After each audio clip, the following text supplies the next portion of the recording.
Okay, we are live. As always, on Thursday evenings at around 8:15 p.m., I go live, and I call these Dr. Serrano Lives.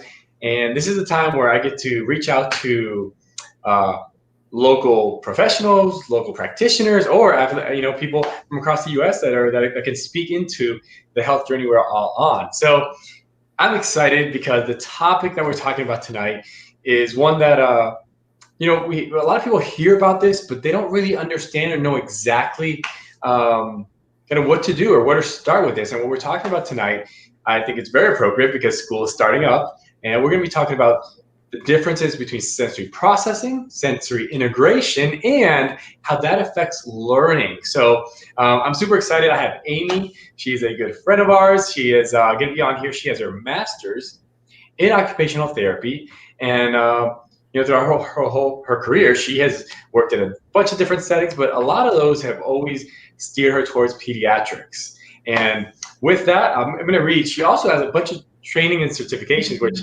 I was highly impressed when I saw this whole list, but I'm sure she'll be able to tell us more about that. But she has certifications and training in therapeutic listening and quick shift auditory intervention, astronaut training, a sound activated vestibular visual protocol, interactive metronome, MNRI, dynamic postural and vision and auditory, rhythmic movement training, functional visual interventions, executive function disorders, anxiety disorders in children and adolescents, and I'm sure there's a couple other things I did not mention, but all I gotta say is she's awesome. So if you do have any questions, as always, you can put those in the comments.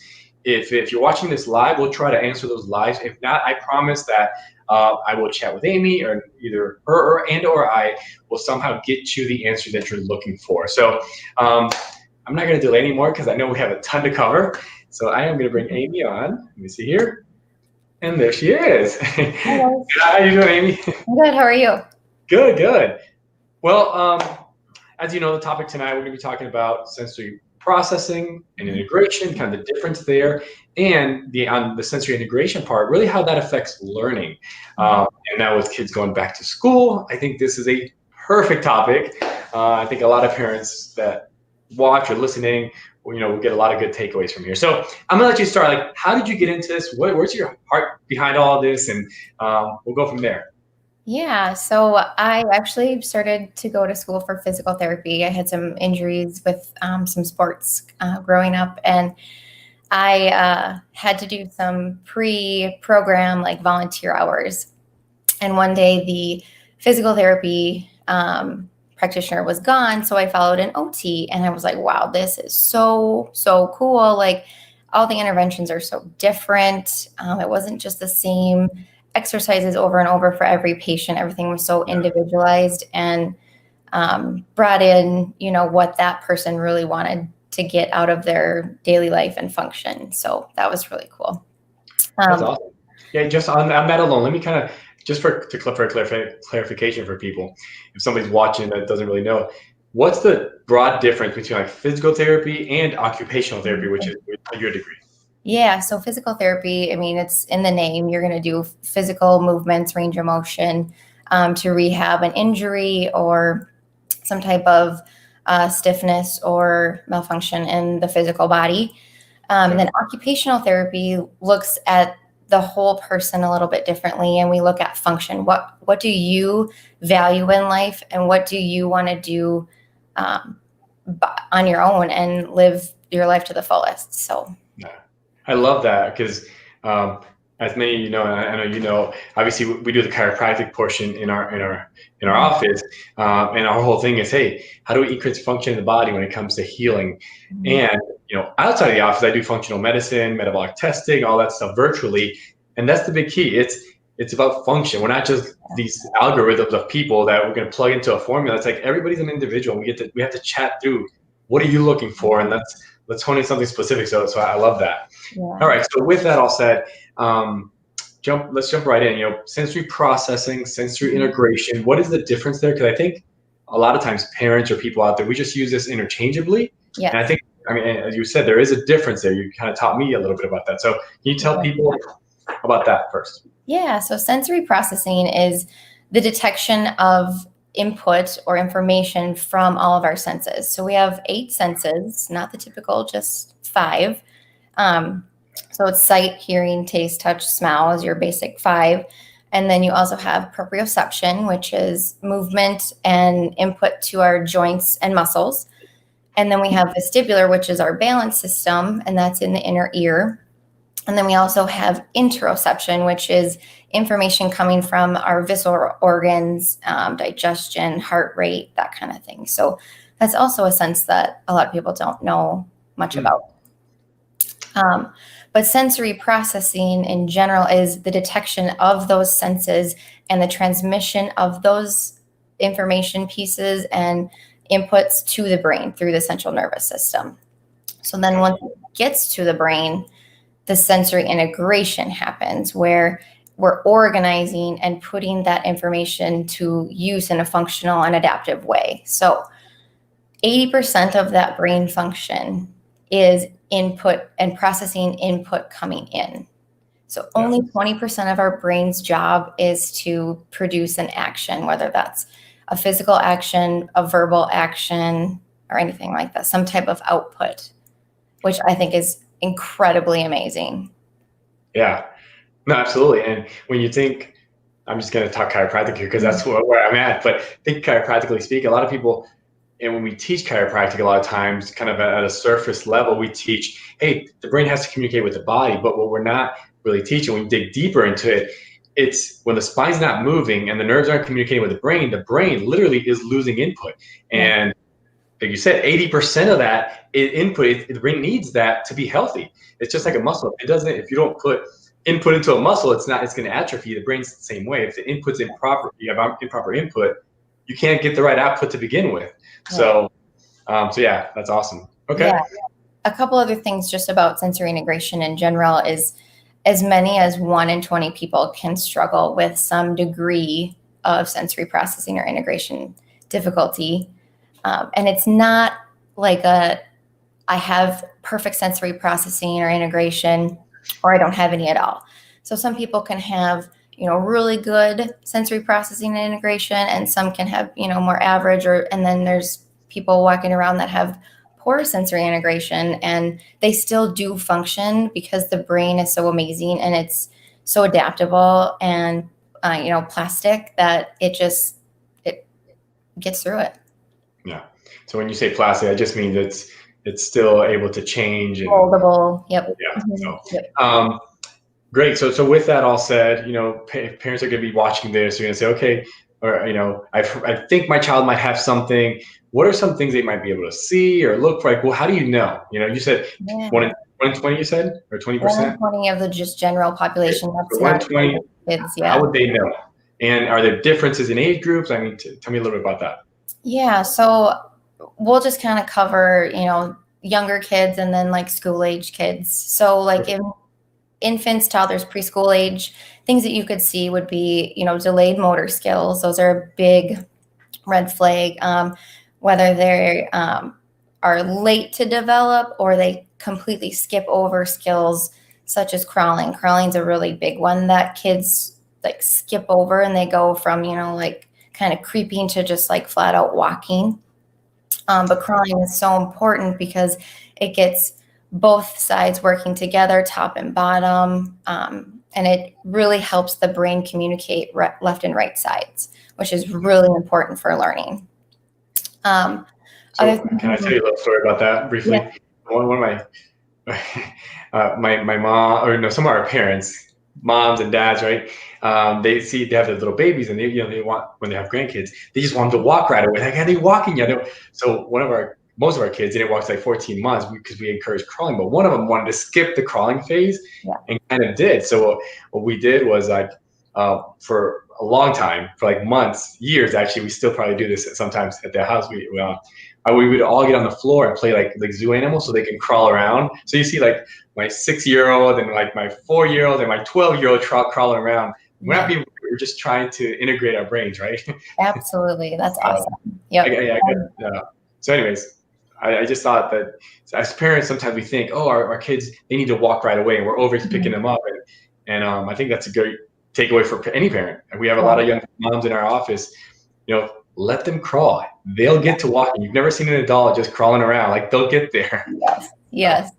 Yeah. But other things in that early stage, you might see they might just be really off balance. Their movements might be asymmetrical, kind of choppy or awkward. Some of that is typical as they are learning some of those higher level motor skills, such as walking.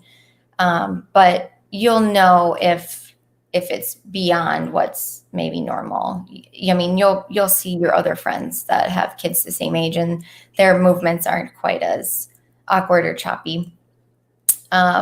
Those kids might avoid certain sensory experiences altogether. They might not want to have their feet off the ground or be put upside down. They might show a dislike for different textures, whether that's food textures or just being touched by different textures, such as grass or sand. They might really be distressed by bathing or dressing. Those are big ones that I see in little kids. The other big one is kiddos who have delays in their language development. That kind of tells me that, something's not right in the brain, and we're not learning. We're not learning the way that the brain is designed to learn.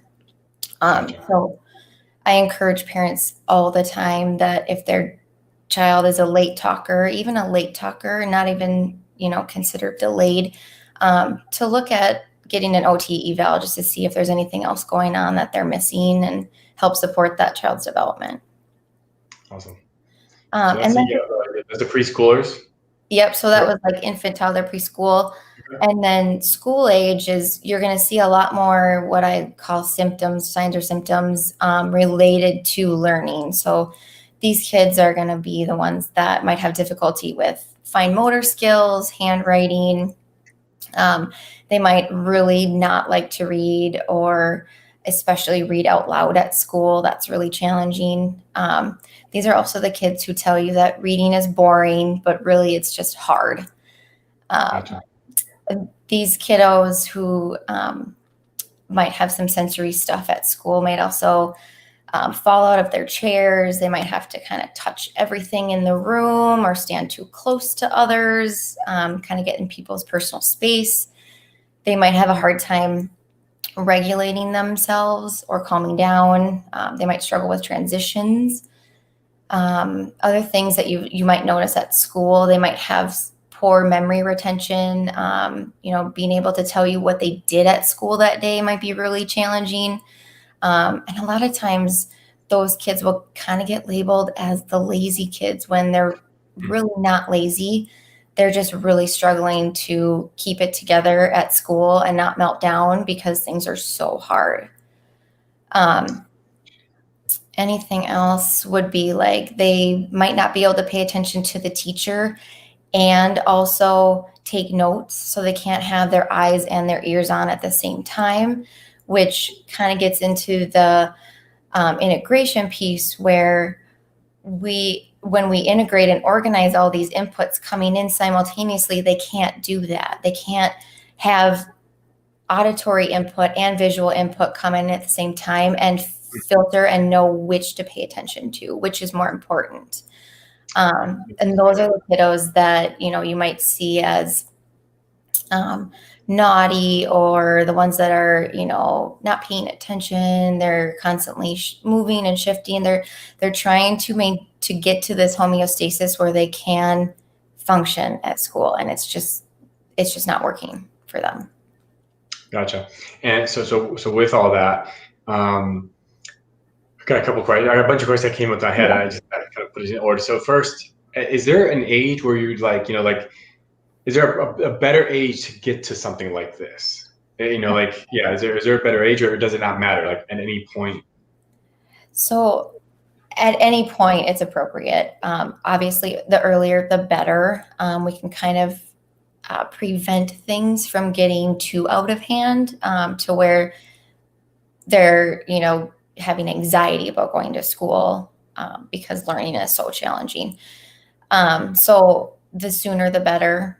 And I don't think that it ever hurts to get an evaluation or talk to your pediatrician about an evaluation if you are questioning something, or if your child is really having a hard time at school, get an OT eval. It's just information, and you can choose what you do with it after. You can pursue it, or you can just, say, hey. And what is that when you say evaluation? What would that entail? If somebody said, hey, I have this child, I want to get them evaluated. What does that mean? Is there testing? Is there Q&A? Like, what does that look like? A lot of it will be one-on-one testing with the child. Then there's parent interview and just general observation. And you might interview the teacher as well to see what's going on in the classroom. But a lot of it's going to be motor skill testing. There's some sensory testing, reflex integration, which is primary movement patterns that are ingrained in the brain. And that's a whole nother topic we could spend hours on. But those are kinds of things that I'll look at. I look at functional vision. Can they use both their eyes together to create one image in the brain, or are they having blurry vision, double vision while they're reading or moving through space, those kinds of things. And then core strength. Can they hold themselves up against gravity, and can they maintain an upright position so that they can attend to something else, which would be learning at school. That's interesting. Really, really great. What about potential causes? Are there any, like, would a parent know, hey, maybe this happened, or I don't know, are there causes, or is this just kind of, what would you say, or how do you? So within the research of sensory processing and integration, we don't have a whole lot of like, this is what's causing this, because it's very, it's invisible. It's kind of this unconscious brain process that's really hard to measure objectively.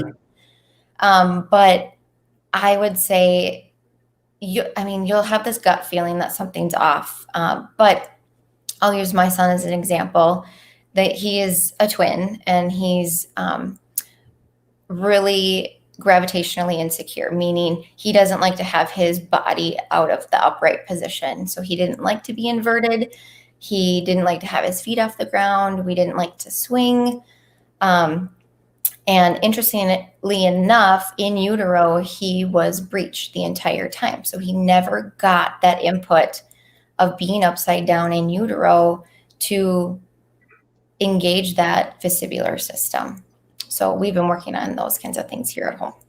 That's awesome. So if somebody was saying, hey, you said that list of things, I like to pursue something like that, what would that look like? Can they reach out to you? You had mentioned that there's a possibility of them maybe just chatting with people if they had questions. Yeah.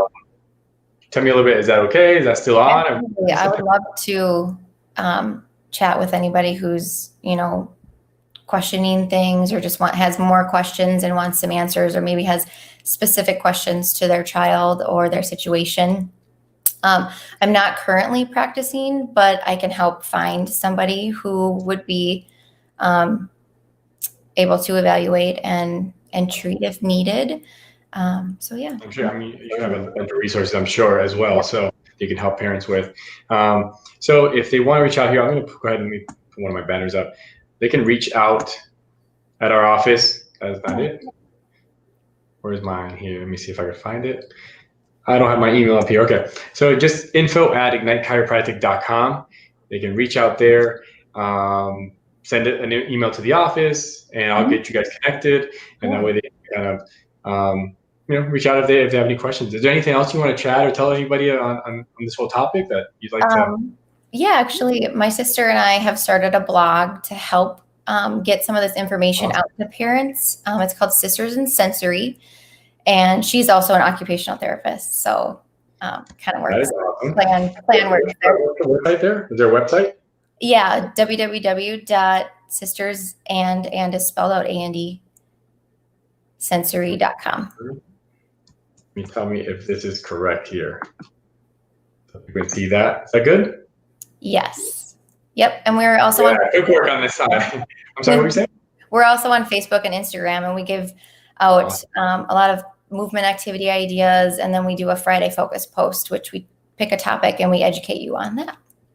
That is awesome. Okay, I'll make sure we put that on this post.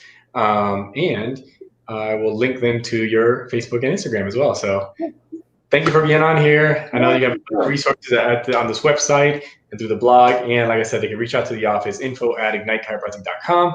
And if any other parents have questions, I'll connect them to you. So awesome. Well, thank you. Have a great night. Thank you for having me. You too.